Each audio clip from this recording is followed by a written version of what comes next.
So today is Wednesday, September 18th, 2019.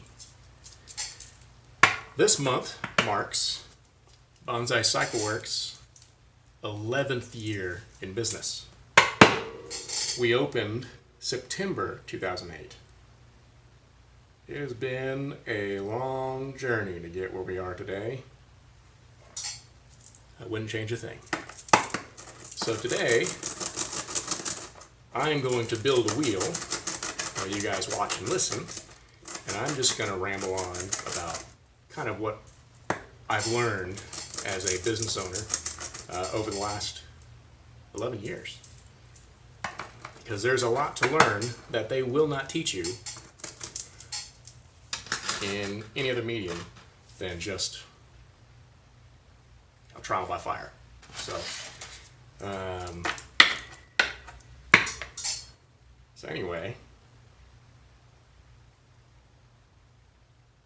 I've been doing this professionally since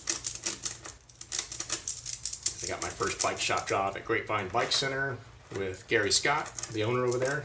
He got me in the door, or he let me get in the door when I was 16 years old. 37 now. So I've been doing this for 21 years. It is obviously the longest job I've ever held, type of job anyway. I've tried other jobs. I've tried office jobs. My first job was at the bowling alley at Brunswick and off of Roof Snow. I was a customer experience kid, or a customer service kid, so I was cleaning the tables, putting balls away, yada yada, all that stuff. Typical first job. I stopped showing up when they wanted me to work Christmas. They wanted me to work Thanksgiving, so I did, and it was completely useless until the last hour I was there. Then they were surprisingly busy. But otherwise, they're just using labor, cheap labor. And they wanted me to work Christmas and New Year's because I was part-time, and I just stopped showing up. So anyway, my next job, I went to Grapevine Bike Center with Gary Scott, and I was with him for a couple of years. Learned a lot from him and Shane, the manager over there. And then I went to Bicycles Inc. after that. Mainly because, let's see, I had gotten a new car. Well, new to me. It was a used car anyway. But I had a 87 F-150 was my first car, and then I wanted a Subaru, so I bought a 2000 Subaru, which was more expensive than I should have. Bought that in 2004-ish. No. I'm gonna get my timeline wrong. I don't know. Anyway, I bought my first newer car. Which then didn't really think about it, that my income does not pay for all that, plus the insurance and da-da-da-da. At least it did pay for it, but I didn't have anything else left to do anything with, so I wanted more money, because I was a stupid young kid, and they said no, which makes sense. It was my fault, my decision to do that. So I left, and I went to Bicycles Inc. In Bedford, and I was there for a couple years as well. Actually, on and off at both of them for about 4 years total for each. I think I did like two, or something like that. But before I went to Bicycles Inc., when I was at Grapevine Bike Center, I was young, of course, and I was using a bike clamp on the work stand, which is actually this one behind me, that type, which has a screw to tighten it up, and like an idiot, I had tightened up, instead of taking the time to extend the seat post out to clamp it on the seat post like you should, I clamped it on the top tube of this guy's Specialized Olay. It's about a 2000 model, and it was aluminum, lightweight aluminum. Did a tune-up on it, yada yada, and he picked it up, took it home, and then contacted us shortly after, basically saying that we damaged his frame, which is true. I had clamped it too tight and put dimples on the top tube. Gary Scott, the owner, he took care of us as employees. He cared for everybody. Good guy to work for. But it was my fault, but ultimately it was our fault because it was a shop. And I learned from that to kind of take that into perspective running my own store, or running my own business. But anyway, to get the frame fixed, we had to contact Bicycles Inc. So they contacted Scott, the GM over there, and Gary and he worked out a deal, or whatever the case was, and got him a new frame. We paid for it. I don't remember if I paid for it out of pocket, out of paycheck or whatnot. But anyway, when I left Grapevine Bike Center, I went to Bicycles Inc. And the first question Scott asked me was, "You're the frame brake guy, aren't you?" "Yep, that's me." And he asked me, "What'd you learn?" "Don't do it again." And he gave me a job, which honestly at the time I was surprised because he knew who I was. But also he knew that people learn and people change, and I took that into account with my own business too, because everybody does evolve and change, especially from a young age. I mean, you're going to. Get this guy started real quick. And so I was at Bicycles Inc. for a little while, just mechanic over there. Didn't really do sales, it was pretty much just mechanic. At Grapevine Bike Center, I was mechanic and sales, did a little bit of everything. And it gave me a perspective between a big bike shop and a small bike shop. And how the two are run. And Bicycles Inc. at the time wasn't as big as it is now. I mean, they have a massive store now, but they were still big back then at the old location. But they still had 4 stores when I was with them. But the South Lake store was in Keller at the time. But I learned a lot at that job too. And then my brother had become the CEO, or the president of True.com, online dating website, like Match.com, Plenty of Fish and all that. But his was True.com. So I went over there to make more money, which 21 years old, no college, it was good money. Way more than the bike shop. Any bike shop. I made more then than I do now. And I got to learn, kind of how the office works, which I found out I don't like office work. I've been around computers my whole life. I like computers, but I don't want to spend my life behind one. I like working with my hands. I like keeping busy. For the office job, it seemed, after being in the bike shop, being busy all the time with my hands, whether doing repair or whatever, it just felt like I was wasting time doing stuff that only took maybe an hour or two in a day to do, and that was my job. Except for customer service, which you're busy all the time because you're on the phones, and I was actually customer care number 6. I got a promotion there immediately after I had talked a guy for 2.5 hours to upgrade his Windows XP from Service Pack 1 to Service Pack 2 while we're on the phone together. Talked him through how to do it so he could use our website. So, and my immediate boss sent it through. My brother saw it on his table and he said, "Done. Sent it through." So he didn't really You know, yeah, he's my brother, but he did not influence anybody's real decision. So, so I got a raise and I got a new position, which they made me the customer experience director, which was a fancy way of saying that I was the go-to to take all the customers' stuff, comments, good and bad, and experiences, and bring it all together to the executives to kind of figure out what people wanted. And then the landscape started changing. The cool office jobs started getting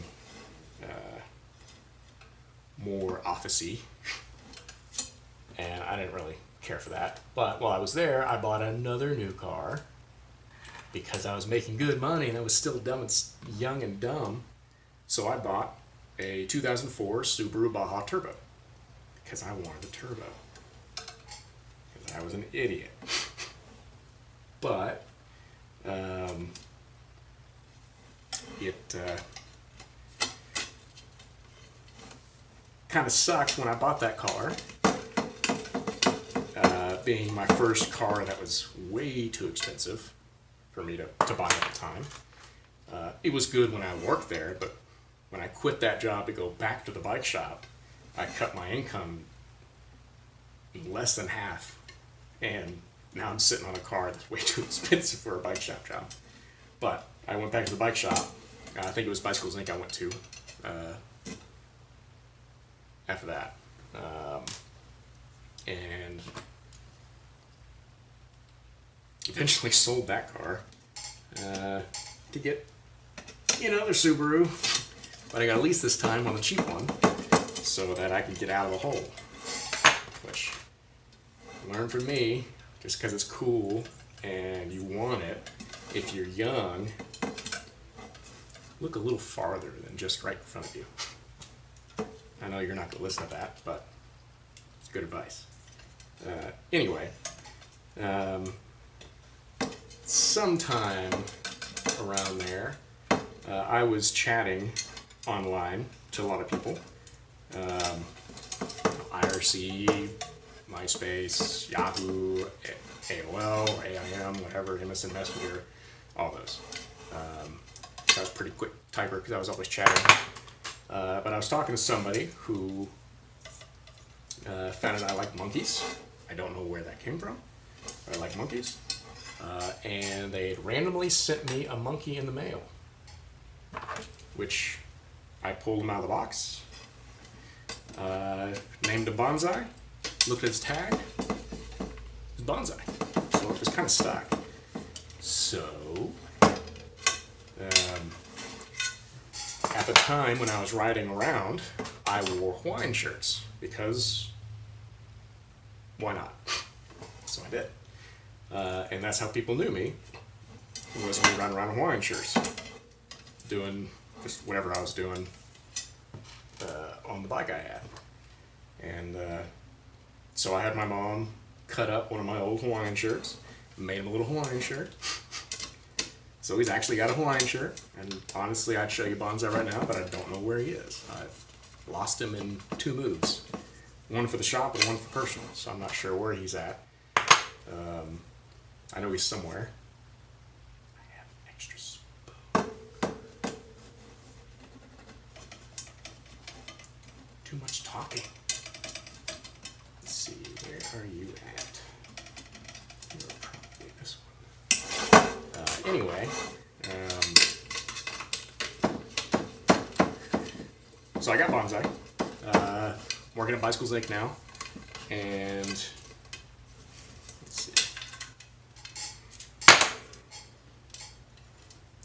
We're doing every Sunday ride out in downtown Fort Worth, and I've got a specialized big hit, an 8-inch travel downhill bike that's seen dirt once. I rode it at North Shore when North Shore was just an out and back and maybe 7 miles, 8 miles, maybe. Count these.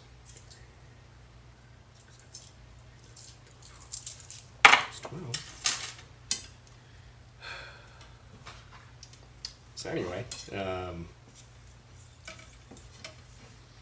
doing that riding, and I strapped a Bonzai spread eagle to the front of my bike, just all hanging out. And he had a Hawaiian shirt on, and he had my service manager at the time, Enrique. He was from Guatemala. He had gotten me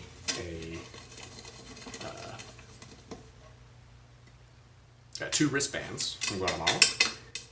So I put one on Bonzai as the waistband, and I put one on his head as a headband. And those are where those came from. And he actually gave me this tool many years ago that I still use. I've built hundreds of wheels with this. And so now I've got my mascot.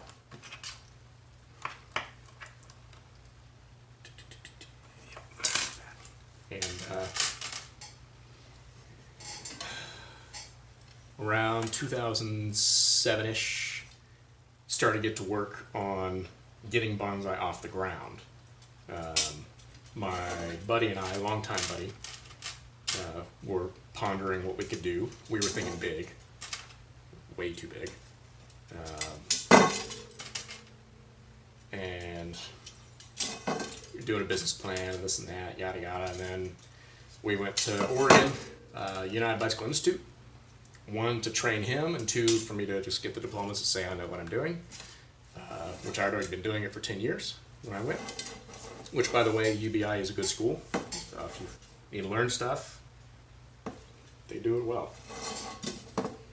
And Ashland, Oregon is beautiful. We went there in February and it was 40 degrees and nice. But shortly after that, we realized we had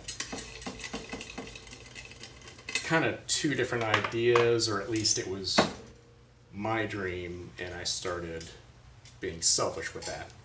And bottom line, I lost a really good friend, best friend, brother, for 6 years. I didn't talk to him. But we had been through stuff before. I don't know, just something didn't work right. So I lost a friend due to the business. So then we got my parents involved. We decided to open. Wrote the business plan, found a spot in Heritage where we were, which honestly, if I would have kept looking, probably would have looked more in this area where we are now. But my dad mentioned that Alliance is an up and coming place. It'd be good to be there, which is true. But the rent, we did not figure the rent. None of us had ran a business. I had been in the business. I had not been on that side of the business. I had not managed anything. And here I am, 25 years old, starting my own business. No college degree, but experience in the industry. And basically just jumped in head first. So we found the spot. I designed it on the computer, kind of laid it out how I wanted it. We even did the paint in the computer to figure out how we wanted it to look. I don't know where the colors came from. It just, I don't know. Bonzai 1.0, we signed the lease in March 2008, excuse me. And then the build out took longer than it should have. We had the upstairs loft, we had a staircase on the upstairs. And because the upstairs was too short, that the fire department couldn't go up there with their gear on without hitting their head, it took them like 2 months extra to figure out, well, why don't we just put a sign up there saying that employees only on the mezzanine level. Okay. So, and there was chain link fence on the wall, so you could just spray your water up there. But anyway, there's obviously other reasons for firemen to get up there than just spraying water. But that was in Fort Worth, so it took way longer than it should have. Obviously, I wasn't the contractor at the time. We had somebody else do it. a guy who was not really contracted by the landlord, but somebody who'd worked in the building before.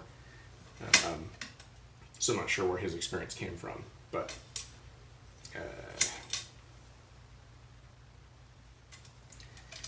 something doesn't seem right.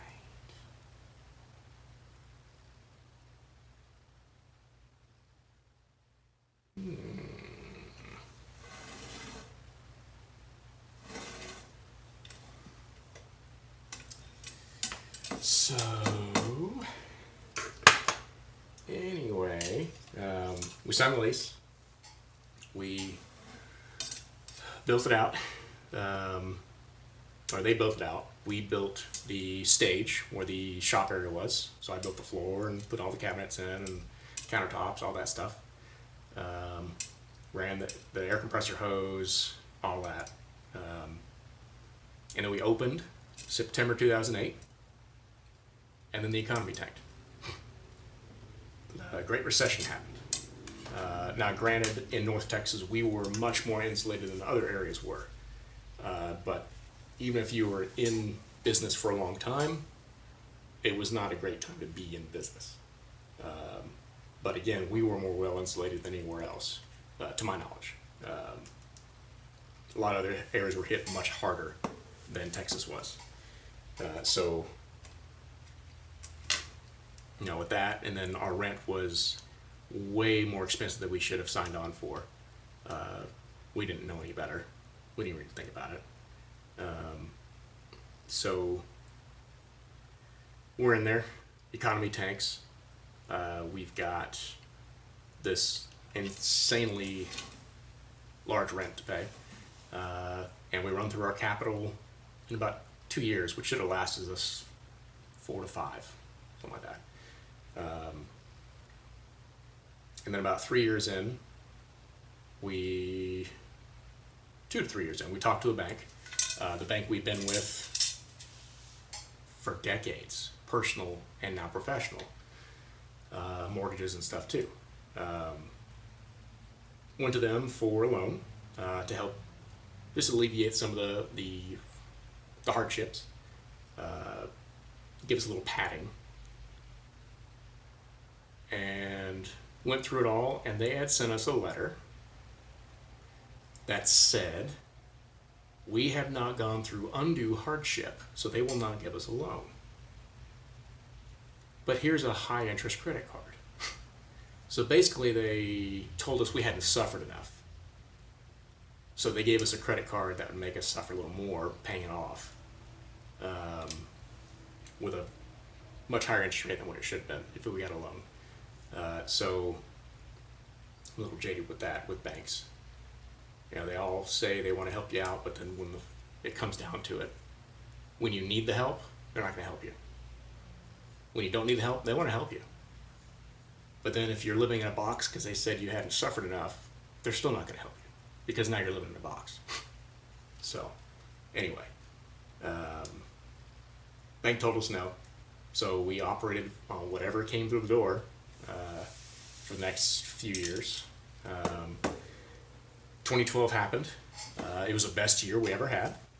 People were rebounding from the recession. People were spending cash that they had saved. So we saw a lot of cash, very few credit cards that year. And it was the best year we ever had. So we decided, well, it's good now. We can keep going here. So we signed the lease. And in that lease, we had my thinking of a lease was the rent, all the rent stays the same for the next 5 years. In the landlord's mind, the rent is just rent, not the whole rent, which in our case included triple net. If you don't know what triple net is, it's BS. It's, at least in my experience, it is. It's common area maintenance, taxes, and insurance, and management fees, if they wanted to add that into it as well. So we're paying rent, and then the triple net keeps increasing every year once we sign the new lease 5 years in. So 2012 we signed a new lease to get us through to 2018, or from 2013 to 2018, and the triple net kept going up. Our rent increased way more than it should have, mainly the taxes side of things and insurance side of things. And we also had 3 landlords at that location. We were there for 10 years. We had suffered through the first landlord, did not care whatsoever. They're a management company. And our building flooded. Now, they went through and sealed off everything they could think of because they thought it was rain coming in through the windows or the roof, which none of that was true. If the rain was going sideways, yeah, it may go in through the door, which it's going sideways. Yes, rain can come in. That's not my problem. My problem is that every time it rained, we'd have 80 to 100 plus gallons of water on my floor, going from the front door to the back door. And I took YouTube videos of it, I took pictures of it, sent it to them, and they send this one guy out with a vacuum to vacuum it up. I have a vacuum. Luckily, I had tile floor and not carpet like the guys next to us, who had to air out all their stuff every time.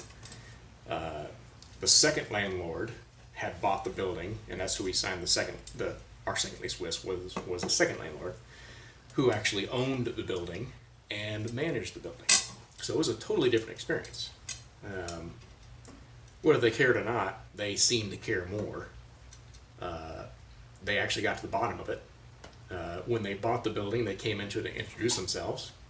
Said, "Hey, my name's da-da-da, we're the new owners of the building. How do you like it here?" I said, "Oh, it's great, but it floods." And he's like, It what? It floods. You gonna fix that? It's like, "Well, we didn't know it floods." "Yeah, it does." So I sent him videos of that, and I don't know what he did on his end for the buy with the original buyer or whatever, if they went back to get that. But he actually brought people in, engineers in, to figure out what is actually going on.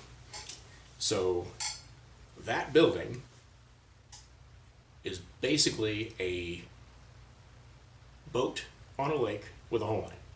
It's groundwater that's coming up through the seams. Because I found out, to help them out, that when the water was gushing in, when it rained really hard, I took the back threshold off the door, so the threshold between the floor and the concrete outside for the back door. I took that off, and water's just gushing up through the seam. It's obviously not coming through the roof or the windows. It's coming up through the ground, which the houses behind us sat higher, so whatever it rained, they came down, we were the lowest point, so it just come right up. So after doing the engineers and figuring out his groundwater, the second landlord actually fixed the issue, which the first landlord never cared about. They just thought we were bitching the bitch, which is not true.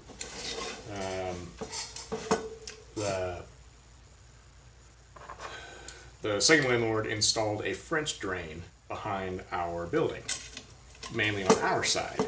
I don't know if they did it on the other side of the building, but on our side, just behind us, they put in a French drain, which essentially completely alleviated our issue. French drain is basically they dug 6 feet roughly down into the concrete between the houses and our building, so on the driveway basically. They dug down 6 feet. They put in layers of rock and filtration of some sort to allow the groundwater to have a place to go, and then the drain went to the street. So instead of going to us, it went into this French drain system and went away from the building. So that was good. That was nice. That fixed it for the next, actually pretty much till we left. But then we got a third landlord, which they didn't really seem to care either. They I don't know if they knew about the rain issue or the flooding issues we had in the past. They didn't do any care for the French drain, so it eventually just, got a bunch of dirt in it because they didn't clean it. And there's something just not right about this.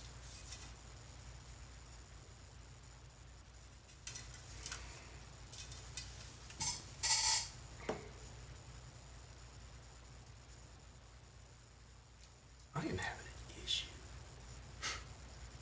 with this wheel. I'm embarrassed. To be the same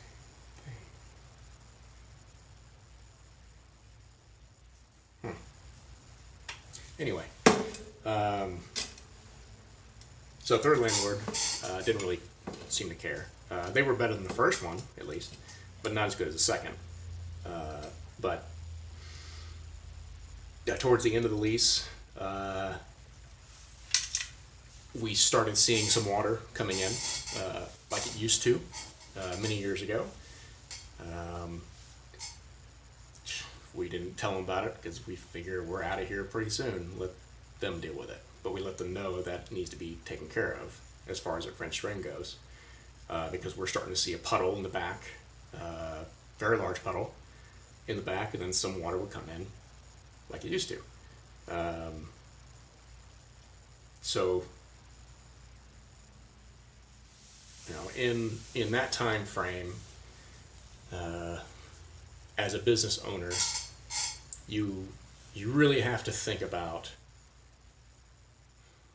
what you want in life, what kind of stress you can take,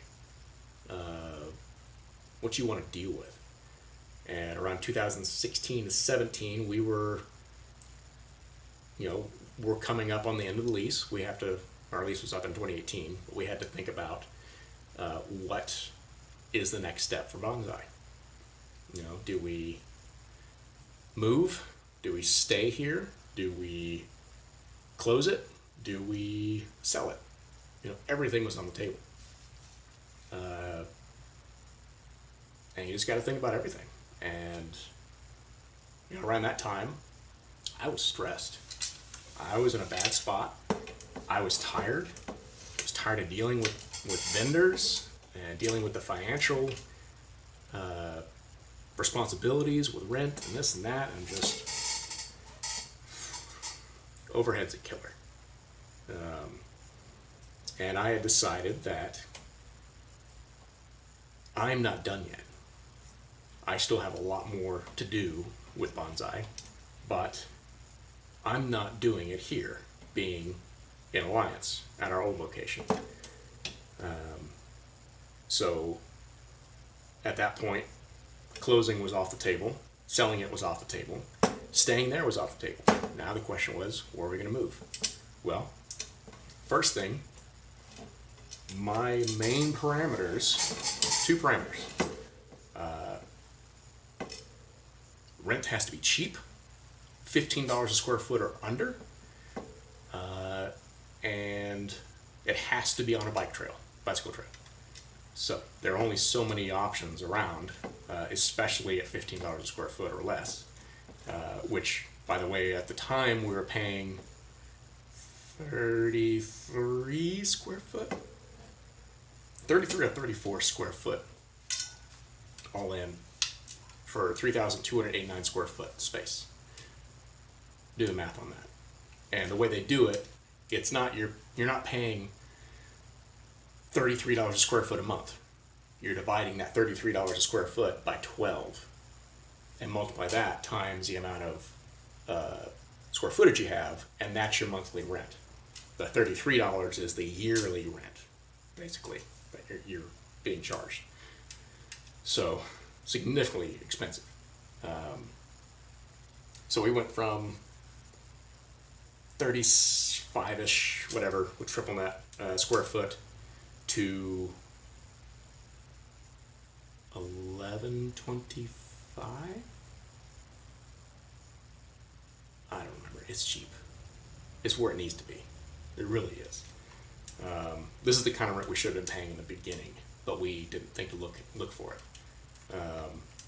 But we looked through Northern Hills. Actually, what brought me to Northern Hills was actually somebody from Watauga came in and mentioned they need a bike shop in the city. So here's my card.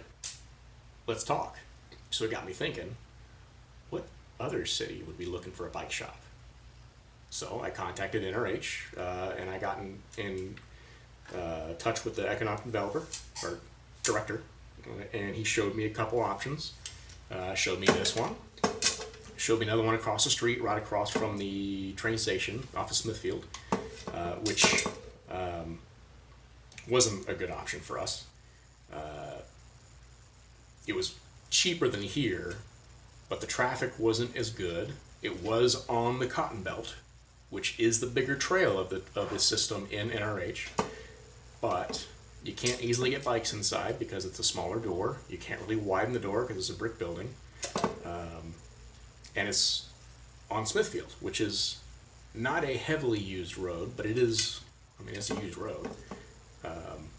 But Davis is, I mean, it's one of the busiest roads in Tarrant County. So then we looked off Roof Snow, which is also a building on the Cotton Belt. But Roof Snow just didn't sit right.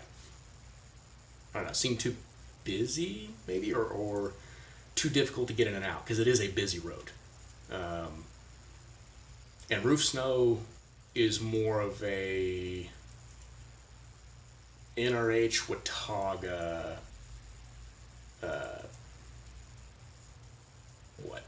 artery vein, whatever, into the cities, where Davis Boulevard pulls people from 820 to NRH to South Lake to Keller to Flower Mound. I mean, you're connected close to Colleyville and everything else. A little easier on Davis Boulevard, in my opinion. It's easier to go through Davis than it is Roof Snow. And then that location would have needed more build up, more demolition. So then we looked at, or at least we drove by another one off of Davis, which was close to a bike trail, but not on the bike trail. So we ultimately opted for this location. And some of you may be asking, why are there two signs on the building for us? Well, we decided, and we worked with the city for it, that in this building, in this location, this corner spot on the bike trail is where I want to be. I could have easily taken a larger spot in the middle of the building, which is not a big deal at all. But it wouldn't be on the bike trail. You still have to get off the trail and come around, but it wouldn't be right there. So I opted to split the shop into the sales and repair, and basically what we're running the shop out of right now in this building. And then the other one right now is storage or overflow for, like, if we get too busy with repairs, we can have an extra mechanic be in there, and that's where they're doing stuff, assembling bikes, doing receiving, getting all that stuff. And then if our neighbor moves, we have first right to take their spot, which means our storage space moves right next door to us. So I thought more future versus I need more space right now. Because I looked through, I did the math on all the fixtures and the bikes that we had at the old shop, and figured out that all we really needed for the fixtures themselves, we only needed like 1,800 square foot. And then the rest is open space, or it was storage. Now this store is getting a little crammed, which is a good thing. But I can work with this. The stress is now manageable. The financial responsibility is much easier to deal with. I am in this for the long haul, and this is where bonsai finally gets taken in the direction where I want it to go versus where bonsai had to go and took me along with it just to survive paying the kind of rents that we were at. So I'm not going anywhere. Bonsai's not going anywhere. We're here for at least the next 5 years. Actually, 4 years now. And I don't plan on changing it because I love what I do. This is who I am. This is what I want to do.